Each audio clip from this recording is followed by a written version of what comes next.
الحمد للہ رب العالمین والصلاة والسلام علی محمد الامین اعوذ باللہ من الشیطان الرجیم بسم اللہ الرحمن الرحیم۔ خواتین و حضرات، ہم سورہ کہف کی آیت 46 سے درس کی ابتدا کر رہے ہیں۔ اس سے پیچھے ایک مثال بیان ہوئی۔ پہلے یہ بتایا گیا کہ اس دنیا کی زندگی میں بھی ہم قیامت کے مناظر دکھاتے رہتے ہیں۔ چنانچہ ایک شخص کی تمثیل بیان فرمائی جس کا لہلہاتا باغ چٹیل میدان ہو کر رہ گیا۔ پھر اسی کو ایک مثال میں تبدیل کر کے یہ بتایا کہ اگر تم غور کرو تو دنیوی زندگی کا معاملہ بھی یہی ہے۔ زمین کو دیکھتے ہو کہ اس پر آسمان سے پانی برستا ہے، زمین کی نباتات خوب گھنی ہو جاتی ہیں، پھر چورا چورا ہو کر رہ جاتی ہیں اور ہوائیں انہیں اڑاتی پھرتی ہیں۔ اس سے ہم یہ بتاتے ہیں کہ اس کائنات کا خالق ہر چیز پر قدرت رکھتا ہے۔ وہ چاہے تو شور زمینوں کو سرسبز باغات میں بدل دے اور چاہے تو سرسبز باغات کو چٹیل میدانوں میں تبدیل کر دے۔ دنیا کی زندگی کو بھی اس نے اسی اصول پر بنایا ہے۔ یہ ابتلاء کے قانون کے تحت بنی ہے۔ اس میں نہ یہ تلاش کرنا چاہیے کہ یہ ناتمامی اور نقص سے پاک نظر آئے، اس لیے کہ ناتمامی اور نقص سے پاک زندگی اس کے بعد آنے والی ہے اور وہ آخرت کی زندگی ہے۔ اس میں اللہ تعالیٰ کی صفات کمال کا آخری درجے میں ظہور ہوگا۔ اسی طرح اس دنیا کی زندگی میں عدالت تلاش نہیں کی جا سکتی۔ یہ عدل کے اصول پر نہیں بنائی گئی۔ ابتلاء کے اصول کا تقاضا یہ ہے کہ انسانوں کو موقع دیا جائے، دنیا کی زندگی میں بھی حجاب در حجاب باقی رہیں تاکہ انسان کے علم کا بھی امتحان کیا جائے اور انسان کے عمل کا بھی امتحان کیا جائے۔ چنانچہ یہ بتایا کہ المال والبنون زینت الحیات الدنیا، چنانچہ یہ مال اور بیٹے، ظاہر ہے کہ جو لوگ اس وقت مخاطبین ہیں ان کے لیے سب سے بڑی دولت یہی ہے، مال اور بیٹے۔ مال کا لفظ بھی جو لوگ عربی زبان سے واقف ہیں وہ جانتے ہیں کہ زیادہ تر مویشیوں اور ریوڑوں کے لیے استعمال ہوتا ہے۔ ہمارے ہاں پنجابی اور سندھی زبان میں بھی یہ وہیں سے آیا ہے، یعنی مال ریوڑ کے لیے، مال جانوروں کے لیے، مال اپنے گلے کے لیے۔ ہم نے خود بارہا یہ لفظ استعمال کیا ہے، تو عربی زبان میں بھی یہ اصلاً اسی کے لیے استعمال ہوتا ہے۔ فرمایا کہ یہ مال اور بیٹے اسی دنیوی زندگی کی رونق ہے۔ بیٹوں کا ذکر اس وجہ سے کیا، میں نے عرض کیا کہ اس وقت کے مخاطبین کے لیے یہی دو چیزیں سب سے بڑی نعمت تھیں۔ چنانچہ میں نے لکھا ہے کہ قبائلی زندگی میں مال کے ساتھ بیٹوں کی اہمیت بھی غیر معمولی تھی۔ اب بھی ختم نہیں ہوئی، لیکن اس زمانے میں تو انسان کے لیے زندگی کی ضمانت ہی بیٹے تھے۔ پیچھے جس جتھے کا ذکر ہوا ہے وہ اصلاً بیٹوں ہی سے بنتا تھا، یعنی ہر انسان کو قبائلی زندگی میں جینے کے لیے ایک قوت چاہیے ہوتی تھی، ورنہ وہ اپنی عزت، آبرو اور اپنے مال کی بھی حفاظت نہیں کر پاتا تھا۔ اس کو یہ قوت، یہ جتھا، یہ بیٹے ہی فراہم کرتے تھے، اور لوگ اسی بنا پر کثرت اولاد کی تمنا کرتے تھے۔ تو یہ اس وقت کی ضرورتیں تھیں، چنانچہ لوگ ان چیزوں میں نہ صرف یہ کہ اپنے لیے بہت حظ محسوس کرتے، انہی پر ریجھے رہتے، یہی ان کی تمام تگ و دو کا ماحصل ہوتا، اسی سے ان کی خوشی اور ان کا غم متعلق ہوتا تھا۔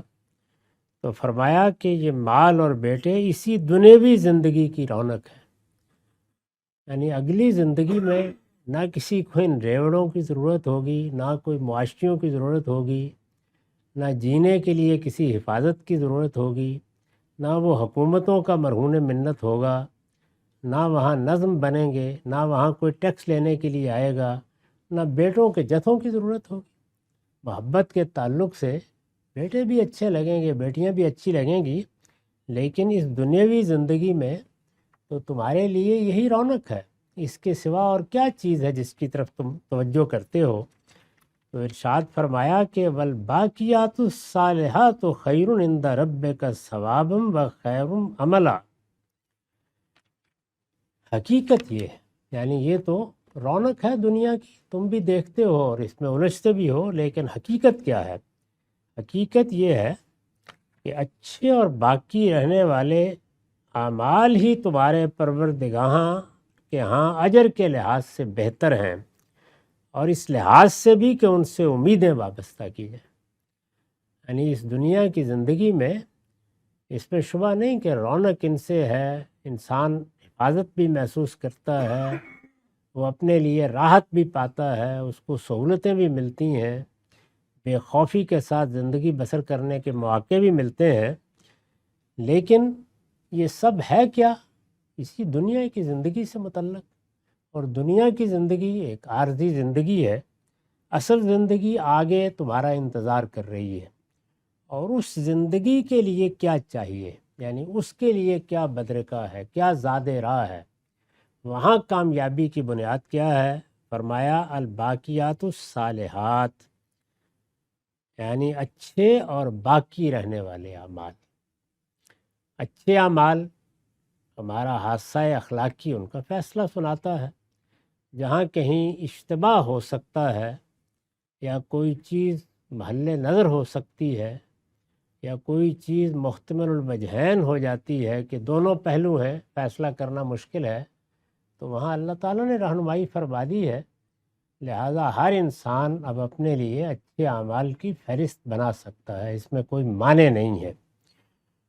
اور باقی رہنے والی چیز کیا ہے؟ کیا بیٹے، کیا مال، کیا ریوڑ، کیا اس دنیا کے باغات، اس کا سر و سامان، اس کے مکانات اور محلات، ان میں سے کچھ بھی باقی رہنے والا نہیں ہے۔ باقی رہنے والی چیز جو آگے تمہارے کام آئے گی وہ تمہارے اچھے اعمال ہیں۔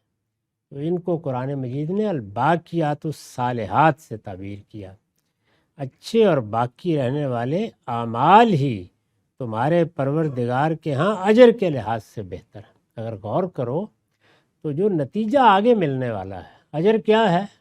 اس دنیا کی زندگی کا نتیجہ، اس دنیا کی زندگی کا انجام، وہ انجام تو اچھے اعمال کی صورت میں ہونا ہے، باقی رہنے والے اعمال کی صورت میں ہونا ہے۔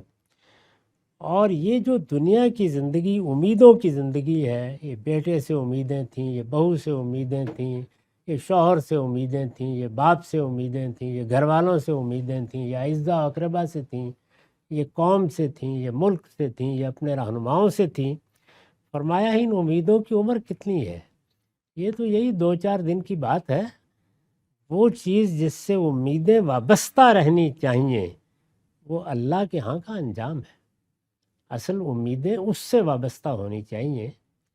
اجر کے لحاظ سے بھی یہ اچھے اعمال ہی بہتر ہیں، اور اس لحاظ سے بھی کہ انہی سے اچھی امیدیں وابستہ کی جا سکتی ہیں۔ یعنی اگر اچھے اعمال کیے ہیں تو آدمی یہ خیال کر سکتا ہے کہ میرا پروردگار عنایت فرمائے گا تو اس سے کچھ اچھا نتیجہ نکل آئے گا میرے لیے۔ اس لحاظ سے دنیا کی زندگی کا تقابل کر کے بتایا کہ اگرچہ یہ اپنے اندر بڑی رونق رکھتی ہے، اگرچہ اپنے اندر بڑی زینت کا سامان رکھتی ہے، بڑی کشش رکھتی ہے، یہ اپنے اندر انسانوں کو مصروف کر لیتی ہے، لیکن بہتر کیا ہے؟ اصل میں امیدیں کس سے وابستہ ہونی چاہیے؟ وہ انسان کے اچھے اعمال ہیں، اس کے مکارم اخلاق ہیں، اس کے اچھے رویے ہیں، ان سے امیدیں وابستہ کرو، کیونکہ ان کا نتیجہ نکلنے والا ہے۔ تمہارے ساتھ قبر میں جو چیز جائے گی، جس میں سے کوئی ادنا چیز بھی یہاں رہ نہیں جائے گی، وہ تمہارے اعمال ہیں۔ تمہارا علم، تمہارا عمل، یہ کتنا پاکیزہ رہا، کتنا صاف ستھرا رہا، اس کے ساتھ وابستہ چیزیں کتنی خیر اور نافع بننے والی رہیں، اسی سے امیدیں وابستہ کی جائیں گی۔ یہاں تک بات پہنچ گئی، اب قیامت کے احوال کی طرف توجہ دلائی ہے۔ فرمایا وَيَوْمَ نُسَيِّرُ الْجِبَالَ وَتَرَى الْأَرْضَ بَارِزَةً، اس لیے یعنی جب یہ سب یہ ہے، یعنی دنیا کی زندگی اسی 50 60 70 سال کی رونق ہے، اور ابدی زندگی کا انجام اچھے اعمال کے ساتھ وابستہ ہے، تو پھر اس دن کا خیال کرو، یعنی پھر وہ نگاہوں سے اوجھل نہیں رہنا چاہیے، اس سے گریز کر کے زندگی نہیں بسر کرنی چاہیے۔ اس دن کا خیال کرو جب ہم پہاڑوں کو چلا دیں گے، نسیر الجبال وتری الارض بارزہ، اور تم زمین کو دیکھو گے کہ بالکل اریاں ہو گئی، یعنی اس کی ساری رونق ختم ہو گئی ہے۔ دوسری جگہ اس کو اس طرح بیان کیا ہے کہ ایک چادر پر بہت سی سلوٹیں پڑی ہوئی تھی، تم نے کھینچا تو بالکل سیدھی ہو، تو یہ ایسے ہی چٹیل میدان ہو کر رہ جائے گی۔ تم دیکھو گے کہ زمین بالکل ریاں ہو گئی ہے۔ وَحَشَرْنَاهُمْ، اور ایک نگاہ اٹھاؤ گے تو سامنے پہلے دن سے زمین پر پیدا ہونے والے تمام انسان کھڑے ہوئے ہوں، ہم ان کو لا جمع کریں گے، سب کے سب اپنی قبروں سے نکل کر باہر آ جائیں گے۔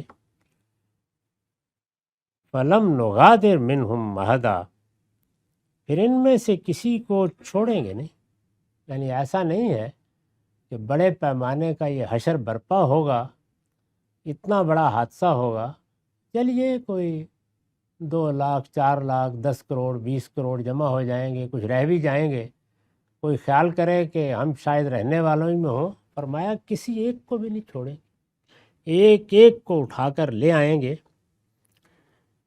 اس دن کا خیال کرو جب ہم پہاڑوں کو چلا دیں گے اور تم زمین کو دیکھو گے کہ بالکل اریاں ہو گئی ہے، اور ہم ان کو لا جمع کریں گے۔ یہ جو تمہارے مخاطبین ہیں، یہ سب کے سب وہاں جمع ہو جائیں گے، پھر ان میں سے کسی کو چھوڑیں گے نہیں۔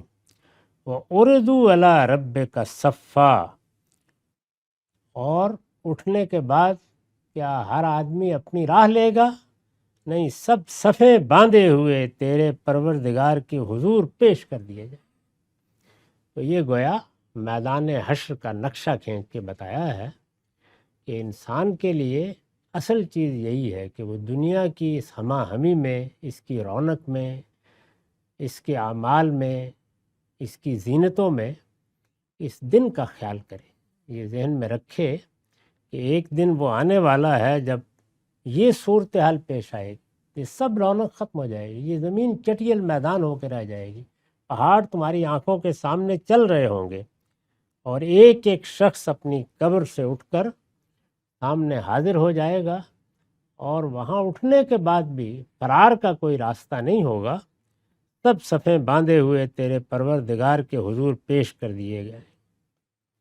لَقَدْ جِئْتُمُونَا كَمَا خَلَقْنَاكُمْ أَوَّلَ مَرَّةٍ، اس وقت کہا جائے گا تم ہمارے پاس آ گئے نا، اسی طرح جس طرح ہم نے تمہیں پہلی مرتبہ پیدا کیا، یعنی پیدا کرتے وقت بھی تم سے مشورہ نہیں ہوا تھا، تمہاری مرضی نہیں پوچھی گئی تھی، ہم نے فیصلہ کیا اور تم دنیا میں آنکھیں کھول کر بیدار ہو گئے، تم نے شعور کی آنکھوں سے دنیا کو دیکھنا شروع کر دیا، پیدا ہوئے، بچپن اور لڑکپن کے مراحل سے گزرے، اور پھر دنیا کی زندگی میں معلوم نے کیا بن کر کھڑے ہو گئے۔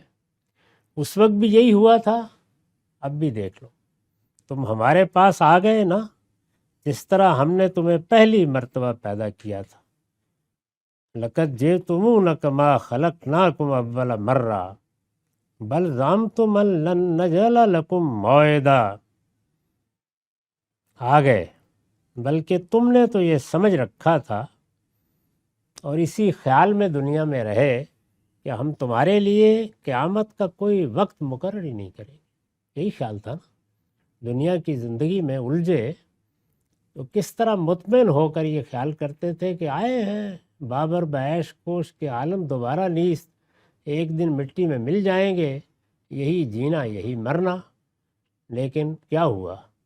جیسے تمہاری مرضی کے بغیر ہم نے تمہیں اس وقت پیدا کر دیا، اب بھی اسی طرح لا کر کھڑا کر دیا ہے۔ تم کھڑے ہو یہاں پر، دنیا میں تم نے یہ سمجھ رکھا تھا کہ ہم تمہارے لیے قیامت کا کوئی وقت مقرر نہیں کریں گے۔ لن نجعل لکم موعدا ووضع الکتاب، اس وقت اعمال کا دفتر سامنے رکھ دیا جائے، یعنی اگلا مرحلہ شروع ہو جائے گا۔ حشر برپا ہوا، پہاڑ چل پڑے، زمین اریاں ہو گئی، لوگ جمع ہو گئے، ایک ایک فرد اپنی قبر سے اٹھ کر حاضر کر دیا گیا، سب نے صفیں باندھ لیں۔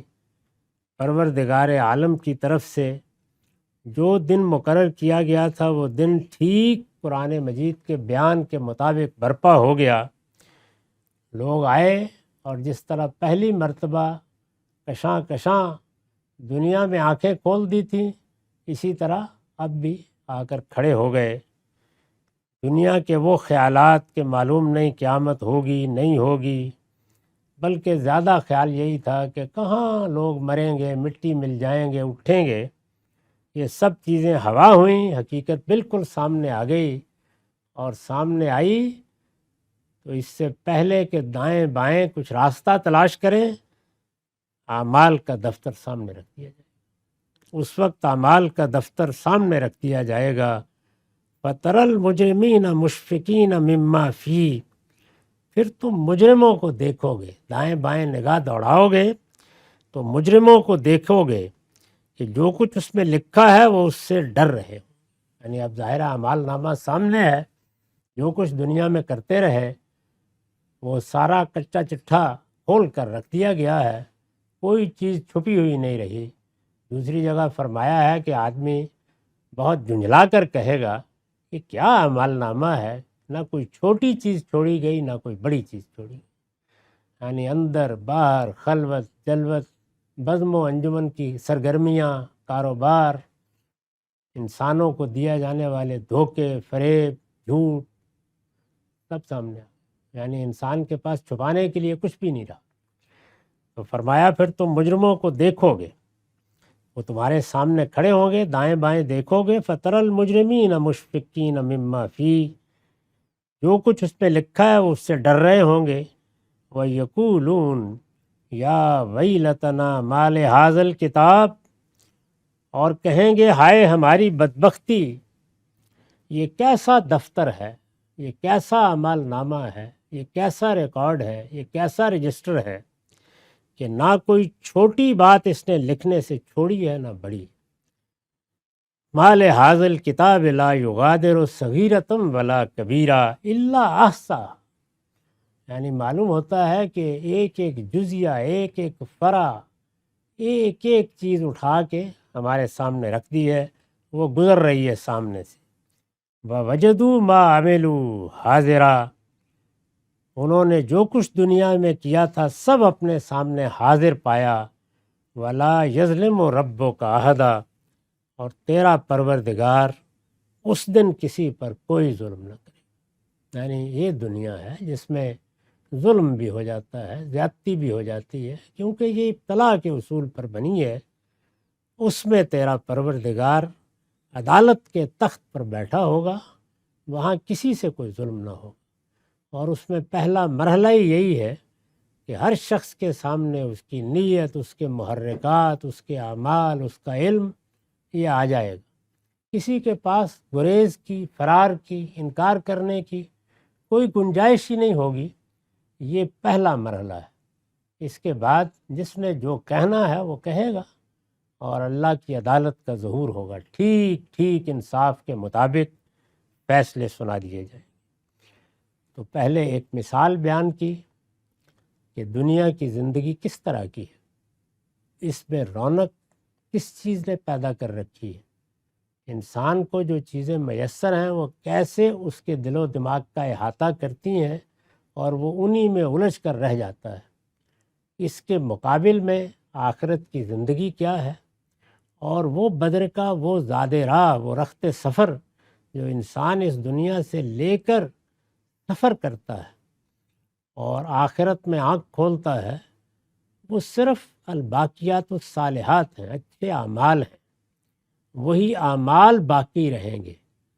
یہ دنیا کی زندگی، اس کے گھر، مکان، محل، حور و قصور، کوئی چیز بھی باقی نہیں رہے گی۔ صرف انسان کا وہ علم ہوگا جس کو اس نے پاکیزہ بنایا، وہ عمل ہوگا جس نے اس کے ساتھ یہ سفر کیا ہے۔ تو ارشاد فرمایا کہ یہی باقی رہ جائے گا یہاں تک کہ پھر تم حشر کے میدان میں اٹھو گے۔ اس کا پھر نقشہ کھینچ دیا اور کہا کہ یہ صورتحال ہوگی۔ اس کو ایک بار پھر سن لیجئے۔ فرمایا اس دن کا خیال کرو جب ہم پہاڑوں کو چلا دیں گے اور تم زمین کو دیکھو گے کہ بالکل اریاں ہو گئی ہے، اور ہم ان کو لا جمع کریں گے، پھر ان میں سے کسی کو چھوڑیں گے نہیں، اور سب صفیں باندھے ہوئے تیرے پروردگار کے حضور پیش کر دیے جائیں گے۔ تم ہمارے پاس آ گئے نا، جس طرح ہم نے تمہیں پہلی مرتبہ پیدا کیا تھا، بلکہ تم نے تو یہ سمجھ رکھا تھا کہ ہم تمہارے لیے قیامت کا کوئی وقت مقرر ہی نہیں کریں گے۔ اس وقت اعمال کا دفتر سامنے رکھ دیا جائے گا، پھر تم مجرموں کو دیکھو گے کہ جو کچھ اس میں لکھا ہے وہ اس سے ڈر رہے ہوں گے اور کہیں گے کہ ہائے ہماری بدبختی، یہ کیسا دفتر ہے کہ نہ کوئی چھوٹی بات اس نے لکھنے سے چھوڑی ہے نہ بڑی۔ انہوں نے جو کچھ دنیا میں کیا تھا سب اپنے سامنے حاضر پایا، اور تیرا پروردگار اس دن کسی پر کوئی ظلم نہ کرے۔ یہ خاتمہ اس لیے کیا ہے کہ انسان کو سب سے بڑی شکایت دنیا میں پروردگار سے اعلیٰ ترین فلسفیانہ سطح پر اور عامی لوگوں کی سطح پر بھی یہی ہوئی کہ یہاں ظلم ہے، عدوان ہے، یہاں زلزلے ہیں، قحط ہیں، بجلیاں ہیں، یہاں معلوم نہیں کیا کیا آفتیں آتی رہتی ہیں، اور ان کا کوئی قاعدہ ضابطہ نہیں ہے۔ جینا مرنا بھی کسی قاعدے ضابطے سے نہیں ہے۔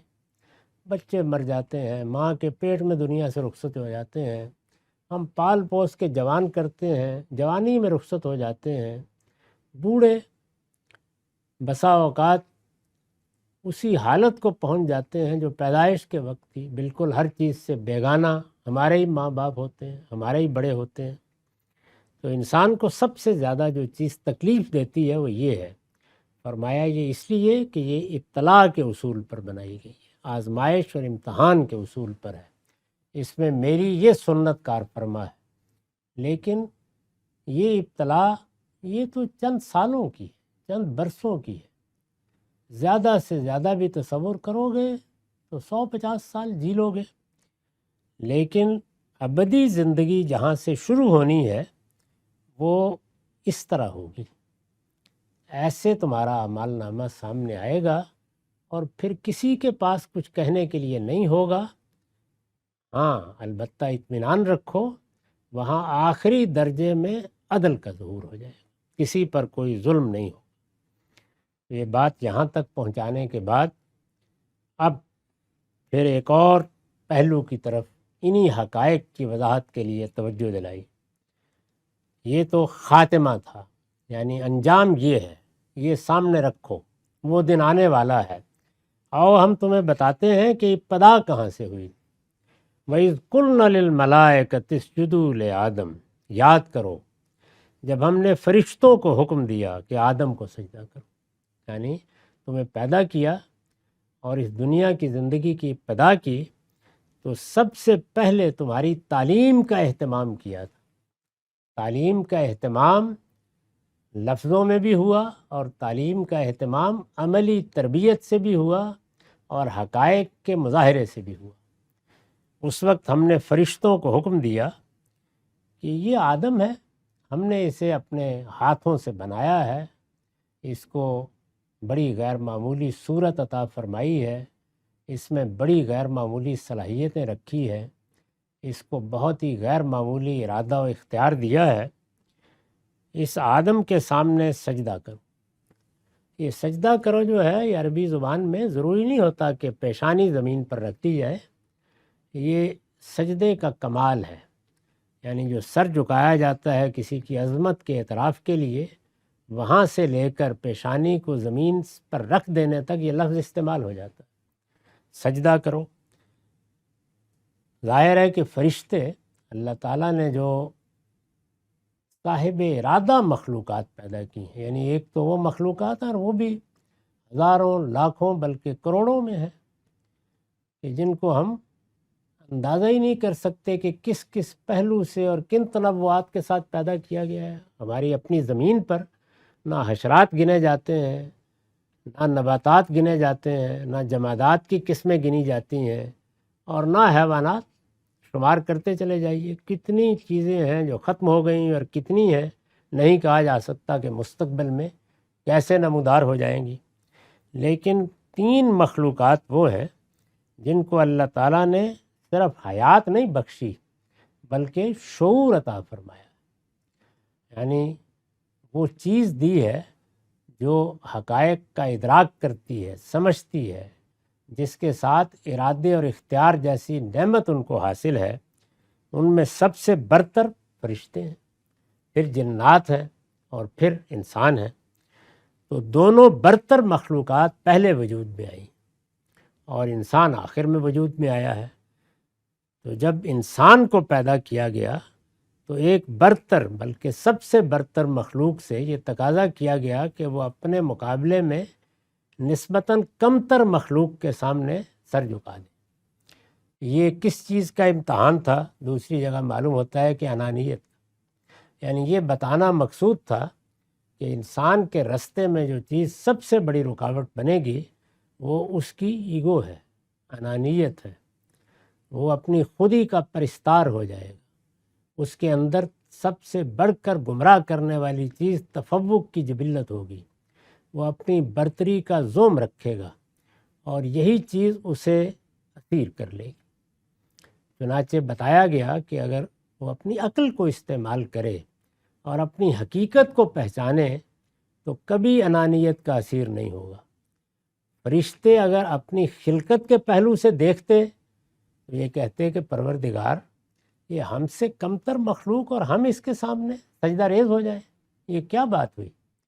لیکن انہوں نے اصل حقیقت کو پیش نظر رکھا کہ ہم اس پروردگار کی مخلوق ہے، یہ سب کچھ اس کا بخشا ہوا ہے، جو برتری یا فضیلت ہے وہ بھی اسی کی عطا کی ہوئی ہے۔ اس لیے جب وہ حکم دے رہا ہے تو پھر ہمارے ارادے اور ہماری انانیت اور ہمارے کبر کی کوئی حقیقت نہیں ہے۔ اب ہمیں اس کے سامنے جھک جانا چاہیے۔ تو یہ فیصلہ کون کرائے گا؟ یہ انسان کی عقل کرائے گی۔ یعنی اگر وہ اپنی جبلتوں کے ہاتھ میں اپنی باغ دے دے تو جبلتیں جس طریقے سے اچھی چیزوں کی طرف رغبت رکھتی ہیں اس سے کہیں زیادہ بری چیزوں کی طرف رغبت رکھتی ہیں، وہ اس کو ایسے ہی اپنا اسیر بنائیں گی کہ وہ کسی چیز کا تجزیہ کرنے کے قابل بھی نہیں رہے گا، لیکن اپنی عقل کو بیدار رکھے گا تو بالکل درست فیصلہ کرے گا۔ تفوق کی جبلت فرشتوں میں بھی ہے، تفوق کی جبلت جنات میں بھی ہے اور انسانوں میں بھی ہے۔ انسان اپنے آپ کو کسی سے کمتر ماننے کے لیے آسانی سے تیار نہیں ہوتا، تاہم عقل حقائق کی طرف متوجہ کرتی۔ چنانچہ اگر کوئی بندہ اللہ تعالیٰ کو بھی مانتا ہے تو اسی وقت مانتا ہے کہ جب وہ اپنی بندگی کی معرفت حاصل کر لیتا ہے۔ اسی کو بعض عارفوں نے اس طرح بیان کیا ہے کہ جس نے اپنے آپ کو پہچان لیا اس نے اپنے پروردگار کو پہچان لیا۔ یعنی جب اپنے بندے ہونے کا احساس کبھی ہو جاتا ہے، اپنے محتاج ہونے کا احساس اپنے وجود کا احاطہ کر لیتا ہے تو پھر خالق کو ماننے یا اس کی معرفت میں کوئی رکاوٹ باقی نہیں رہتی۔ یہ پہچان ہے جو انسان کو صحیح فیصلے کراتی ہے۔